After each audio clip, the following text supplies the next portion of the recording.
नमस्कार। दोपहर की प्रदेश न्यूज़ में आप सभी दर्शकों का स्वागत है। मैं हूं अक्षत राज और आइए बढ़ते हैं आज की खबरों की ओर। छत्तीसगढ़ के मुख्यमंत्री भूपेश बघेल 2 दिवसीय दौरे पर आज दोपहर बलरामपुर पहुंचे। सीएम यहां न्यू सर्किट हाउस में विभिन्न समाज प्रमुखों से भेंट एवं चर्चा किए। सीएम बघेल दोपहर जिले के विभिन्न निर्माण कार्यों का लोकार्पण और भूमि पूजन करने के बाद आम सभा को संबोधित किए। इस दौरान सीएम भूपेश बघेल को लगभग 250 करोड़ रुपए के विकास कार्यों की सौगात दी गई। जिला प्रशासन ने लोगों के बैठने के लिए विशाल डोम तैयार किए। सीएम बनने के बाद अधिकृत रूप से भूपेश बघेल पहली बार बलरामपुर के दौरे पर गए। जिले के लोग सीएम भूपेश के स्वागत के लिए काफ़ी तैयारियां कर रहे थे। भाजपा सभी धान खरीदी केंद्रों में किसान चौपाल लगाएगी। इनमें किसानों को कृषि बिल की खूबियां और राज्य सरकार की खामियां व अव्यवस्थाओं के बारे में बताया जाएगा। इसके लिए 14, 15 और 16 दिसंबर को 3 दिन का कार्यक्रम तय किया गया है। साथ ही शनिवार को कोर ग्रुप की बैठक में इस पर चर्चा होगी। इसके बाद विधायक दल की बैठक भी रखी गई है। भाजपा के मुताबिक दिल्ली में किसान आंदोलन को कांग्रेस समर्थन दे रही है, जबकि छत्तीसगढ़ में जो अव्यवस्थाएं हैं उन्हें लेकर दोहरा रवैया है। इसे उजागर करने के लिए प्रदेश अध्यक्ष विष्णुदेव सहाय, संगठन महामंत्री पवन साय की अध्यक्षता में प्रदेश कार्यकारिणी की वर्चुअल मीटिंग रखी गई। इस मीटिंग में तय किया गया कि 14 दिसंबर को प्रदेश के नेता सभी जिलों में प्रेस कॉन्फ्रेंस कर कृषि बिल के बारे में कांग्रेस द्वारा जो भ्रम फैलाया जा रहा है उसके बारे में बताया जाएगा। इसके अलावा राज्य में किसानों की आत्महत्या, पंजियां नहीं होने, गिरदावरी में गड़बड़ी, बारदाने की कमी जैसे मुद्दों को सामने लाएंगे। 15 दिसंबर को सभी 2048 धान खरीदी केंद्रों में किसान चौपाल लगाए जाएंगे। चौपाल में भाजपा के वक्ता किसानों को कृषि बिल से होने वाले लाभ के बारे में बताएंगे। साथ ही धान खरीदी केंद्रों की अव्यवस्था को सामने लाया जाएगा। 16 दिसंबर को सोशल मीडिया के जरिए कांग्रेस के खिलाफ प्रदर्शन भी होंगे। छत्तीसगढ़ में लगातार अवैध खनन के मामले को लेकर सियासत मची हुई है। कुछ दिन पहले द न्यूज़ की टीम ने लाइव फुटेज दिखाया जिसमें किस तरीके से खनन माफिया रेत के अंधेरे में खुदाई बिना पिट पास के कर रही थी। वहीं रायपुर जिले के महानदी और न्यू रायपुर के इलाके में रात को खनन माफिया सक्रिय है। खबर दिखाने के बाद राजनीतिक गलियारों में बयानबाजी का सिलसिला जोरों से है।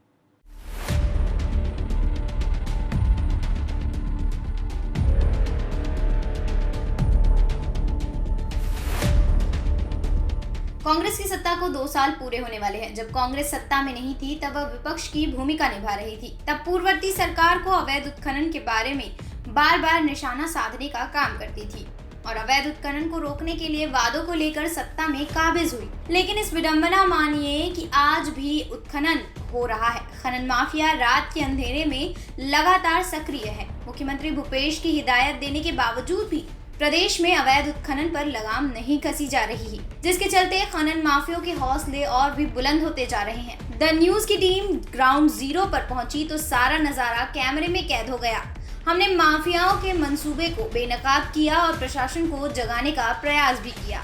अवैध खनन को लेकर आरंग जनपद खनिज विभाग सभापति तारिणी पिंटू निर्मलकर ने प्रशासन के बीते 15 दिन पहले ही अधिकारियों को लिखित और मौखिक जानकारी देने के बाद भी विभागीय अधिकारी जनप्रतिनिधियों की बात नहीं सुनने की बात मीडिया को बताई थी। आरंग ब्लॉक से मैं सभापतियों खनिज विभाग के हमारे गांव के नया रायपुर के आसपास में 10-11 गांव में मुरुम खदान के अवैध उत्खनन हुआ थे, जेकर लिए हमन कई अधिकारी कर गए, सरकारी अधिकारी कर, लेकिन अभी तक हमन कोई जवाब नहीं मिली से। और ओकर लिए अगर हमन फ़ोन भी करत हन तो मन हमार फ़ोन भी रिसीव नहीं करे। अगर फेस टू फेस बात करे जाए तो भी ओमन गोलमोल जवाब देते। अगर हमार जनपद प्रतिनिधि के बात ओमन नहीं सुनी से तो आम जनता की बात का सुनी। और एकर चलते सरकार ला करोड़ों नुकसान हुआ था। भाई प्रदेश में हो रहे अवैध मुरुम व रेत उत्खनन को लेकर सियासत तो हो रही है, लेकिन खनन माफिया के हौसले बुलंद होते नजर आ रहे हैं। बीजेपी के प्रवक्ता गौरी शंकर श्रीवास ने कांग्रेस सरकार को घेरते हुए कहा कि भूपेश बघेल की सरकार अवैध उत्खनन करने वालों को संरक्षण दे रही है, जिसकी वजह से अवैध उत्खनन करने वाले बेखौफ उत्खनन कर रहे हैं। सरकार इस पर जल्दी कार्रवाई करे। छत्तीसगढ़ में जब से कांग्रेस पार्टी की सरकार आई है, एक बड़े संगठित लूट के हिसाब से यहाँ पर लगातार ना सिर्फ रेत, कोयले का, मुरुम का, सभी का खनन हो रहा है और बाहर से झारखंड, उड़ीसा, अन्य प्रदेशों से यहाँ पर बड़ी संख्या में गुंडे बदमाश सब यहाँ पर आ चुके हैं और इसमें कांग्रेस पार्टी के बड़े नेताओं का भी हाथ है। अधिकारियों का मिली भगत है। बिना अधिकारियों की मिली भगत के किसी प्रकार से इस प्रकार के कृत्य को अंजाम नहीं दिया जा सकता। आप शिकायत करेंगे तो शिकायत में किसी प्रकार की कार्रवाई नहीं होती है और इन्होंने पूरी तरह से मन बना लिया है कि इस काम को हम करके रहेंगे और कोई देखने वाला नहीं है, क्योंकि सरकार के जब लोग ही सारे काम में शरीक हैं तो फिर कोई बोलने वाला ना कोई कार्रवाई करने वाली बात है। मुझे अच्छी तरह याद है कि रायगढ़ में एक एसडीएम के ऊपर इसी तरह खनिज माफियाओं ने गाड़ी चढ़ा दी थी, कार्रवाई करने गए कुछ गरियाबंद के खनिज अधिकारियों पर गाड़ी चढ़ा दी गई थी। मतलब ये सारी चीज़ें इंगित करती है कि छत्तीसगढ़ में पूरी तरह से खनिज माफियाओं का शासन आ चुका है और कांग्रेस पार्टी के बिना सरकार के सह के इतना बड़ा काम अंजाम देना आसान नहीं था। तो कहीं ना कहीं पूरे सिस्टम को कहीं ना कहीं इन्होंने इस तरीके से अपने आमदनी का जरिया बना लिया है।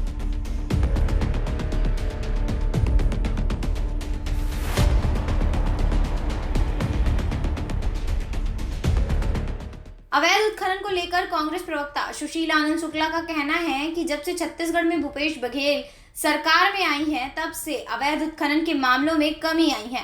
अगर किसी जगह अवैध उत्खनन का मामला आता है तब उस पर त्वरित कार्रवाई की जाएगी। सरकार पूरी तरीके से प्रतिबद्ध है कि प्रदेश में कहीं भी अवैध उत्खनन नहीं होना चाहिए, शासन को राजस्व की हानि नहीं होनी चाहिए और इस दिशा में अधिकारियों को ताकीद किया गया है, सबको कड़ी चेतावनी दी गई है। मैं आपको बता दूं कि प्रदेश में अवैध उत्खनन लगभग समाप्त हो चुका है। यदि इक्का दुक्का कहीं शिकायत होगी जैसा आप बता रहे हो, उसको दिखवाया जाएगा, उस पर कड़ी कार्रवाई की जाएगी और इस प्रकार की गतिविधियों को बिल्कुल भी बर्दाश्त नहीं किया जाएगा। माननीय मुख्यमंत्री जी ने समस्त मैदानी अमले को निर्देश दिया कि कहीं भी अवैध उत्खनन नहीं होना चाहिए, राज्य के राजस्व में किसी भी प्रकार का कमी बर्दाश्त नहीं की जाएगी। रायपुर जिले में अवैध उत्खनन को लेकर जिले के खनिज उप संचालक एस.के. मरवाह का कहना है कि खनिज विभाग ने 2 टीमों का गठन किया है। एक टीम न्यू रायपुर इलाके में अवैध उत्खनन करने वालों पर कार्रवाई करेगी तो दूसरी टीम महानदी में रात के समय अवैध उत्खनन करने वालों के ऊपर कार्रवाई करेगी। कि कल आपकी न्यूज़ छपने के बाद में रात में कल पूरी मॉनिटरिंग की गई है, किसी किस्म का अवैध उत्खनन तो मिला नहीं है और इसकी नियमित जांच की जाएगी और अभी रेगुलर कर भी रहे हैं। हमने टीम बना दिया है नवा रायपुर क्षेत्र के अंतर्गत, जहाँ भी अवैध उत्खनन होगा उसमें कार्रवाई होगी। महानदी के लिए भी हमने टीम बना दिया है और जो रात में यदि चलते हुए दिखेगा तो उसमें कार्रवाई करेंगे।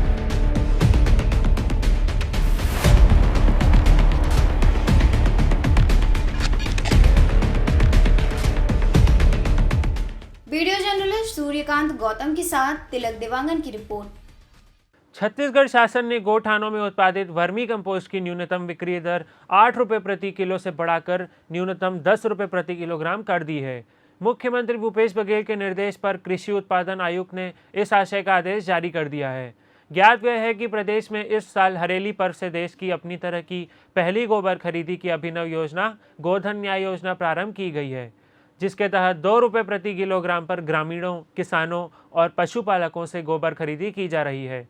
गोधन न्याय योजना में अब तक 1.36 लाख गोबर विक्रेताओं को उनसे खरीदे गए गोबर के मूल्य के रूप में 59.08 करोड़ रुपए का भुगतान मुख्यमंत्री द्वारा ऑनलाइन उनके खातों में किया जा चुका है। छत्तीसगढ़ सरकार की सराजी गांव योजना के तहत प्रदेश में स्वीकृत 6,430 गौठानों में से 4,487 गौठानों में गोबर खरीदी का कार्य किया जा रहा है। खरीदे गए गोबर में से वर्मी कंपोस्ट बनाने के लिए गौठानों में अब तक 44,000 टांकों का निर्माण किया गया है और 16,000 टांके बनाए जा रहे हैं। अब तक प्रदेश में 8,000 क्विंटल वर्मी कंपोस्ट का उत्पादन गौठानों में हो चुका है और 1,000 क्विंटल वर्मी कंपोस्ट की बिक्री की जा चुकी है। प्रदेश के हजारों महिला स्व सहायता समूह गौठानों में गोबर से वर्मी कंपोस्ट तैयार करने का काम कर रहे हैं। वर्मी कंपोस्ट की न्यूनतम विक्रय दर में वृद्धि से उनकी आय में इजाफा होगा। इस योजना के तहत राज्य शासन द्वारा प्रदेश के हर जिले में वर्मी कंपोस्ट की गुणवत्ता की जाँच के लिए प्रयोगशाला स्थापित करने की भी योजना है। AICC छत्तीसगढ़ी प्रभारी सचिव डॉक्टर चंदन यादव शनिवार सुबह राजधानी पहुंचे हैं। एयरपोर्ट में कांग्रेस नेताओं ने उनका स्वागत किया।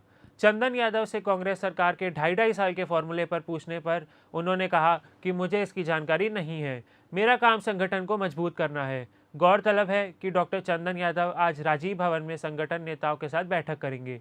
इसके बाद 12 से 13 दिसंबर तक आयोजित विभिन्न संगठनात्मक बैठक कार्यक्रमों में भाग लेंगे। संगठन के मामले में कुछ हम लोगों का विचार विमर्श है। आगे संगठन को कार्यक्रम को लेकर के संगठन की मजबूती हेतु संगठन वालों से हमारी चर्चा है। ये तो जनता तय करेगी, लेकिन जो मुझे लग रहा है कि पूरी तरह से हमारी सरकार जिन जिन वादे के लिए जनता के पास लेकर के गई थी, उसमें हम पूरी तरीके से उस घोषणा पत्र के हिसाब से हम बहुत अच्छा काम है। ओपन स्कूल में इस बार असाइनमेंट के आधार पर परीक्षा नहीं होगी। इस बार आगामी 10वीं 12वीं का आयोजन पहले की तरह केंद्र में ही होगा।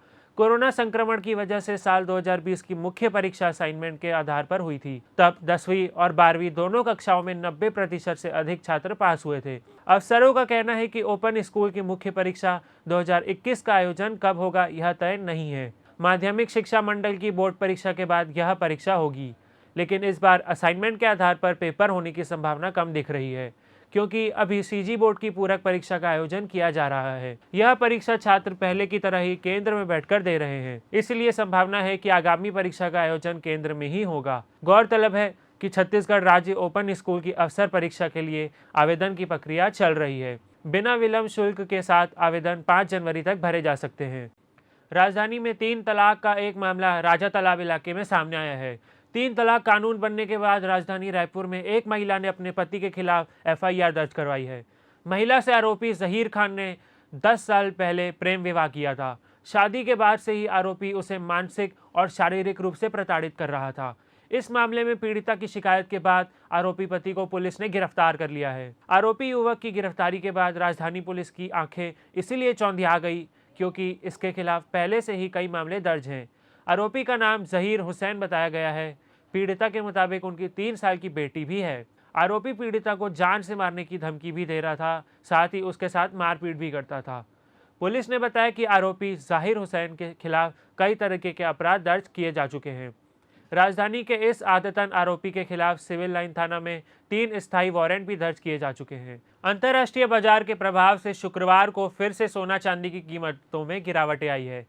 गुरुवार की अपेक्षा सोना 400 रुपये सस्ता होकर 50,700 रुपये प्रति 10 ग्राम और चांदी 1500 रुपये लुढ़क कर 62,700 रुपये रही। सराफा विशेषज्ञों का कहना है कि दोनों कीमत धातुओं में इस प्रकार से उतार चढ़ाव बने रहने के संकेत हैं। सराफा कारोबारियों का यह भी कहना है कि अभी शादी सीजन समाप्त हो गया है और अगले साल ही शादियां होंगी, मगर कीमतें गिरने से पूछ परख तो अभी से ही शुरू हो जाएगी।